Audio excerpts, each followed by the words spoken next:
with the Brits would be freed. Yeah. Did the Americans make the same promise? No, except in Rhode Island and a few other northern states, particularly Rhode Island, in which those black regiments that were made up of both free and enslaved, were promised their freedom, but it was also indicated that Rhode Island would compensate the owners for the loss of their property.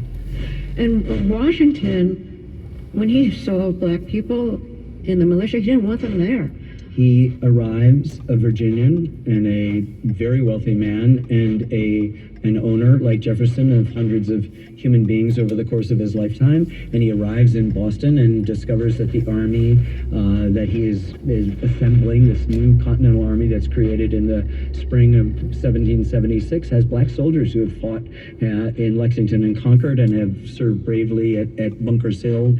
And he doesn't want to recruit anymore, and he sort of insists on that. And then finally, and this distinguishes George Washington from many other people of his time, he suddenly realizes this has been a mistake. And what's so incredible about Washington, I think, and why he's so endlessly interesting, despite these flaws, despite his military mistakes, is how he is singularly the one person responsible for the United States. And a lot of it is his fluidity and his ability to say, oh, okay, you make good soldiers, that's okay. So he changes his mind and he grows in a way that is impressive. And I think by the end, he's freeing his slaves, and he understands by the end of his life. He understands, as Jefferson knows too, that slavery is wrong. It's a complicated thing that defies the sort of binary. So I want to quote something that Washington says, because I found this a fascinating quote, and he's talking about how upsetting it is to see one brother killing another. And he says, the once happy and peaceful plains of America are either to be drenched with blood or inhabited by slaves. Sad alternative, but can a virtuous man hesitate in his choice? Yeah. So he's not talking about enslaved people, he's talking about himself. That's right. That he is being treated like a slave by the British, like that's the choice that the colonists have, to be treated as a slave by the British or to fight. And I'm thinking, hey, you're an enslaver, you are not a slave.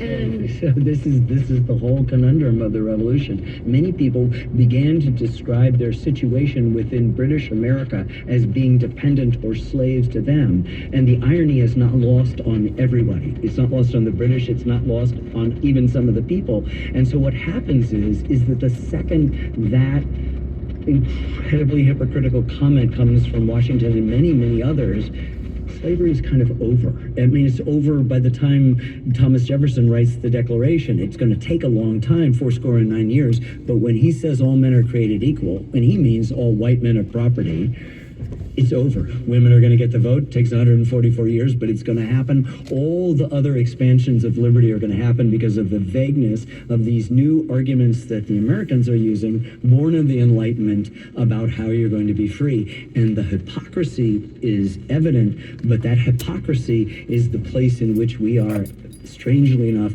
able to grow. The late scholar Bernard Bailyn said nobody really talked about the evils of slavery before the American Revolution. There were some people who spoke to it, he said, and its evils, but nobody really talked about it. But the second the revolution began, that's all people talked about. Basically, by the time the revolution had started, our Civil War was going to happen. We're listening to the interview I recorded on stage with Ken Burns. His new documentary series, The American Revolution, premieres on most PBS stations Sunday, November 16th. We'll be right back. This is Fresh Air. For a former poet laureate of the United States, finding her voice took years of encouragement. One of the teachers said, you have a voice that carries. Well, I guess it does carry. It's kind of carried all over the place. Growing up Native American and weaving that into the creation of music and art, that's next time on Think.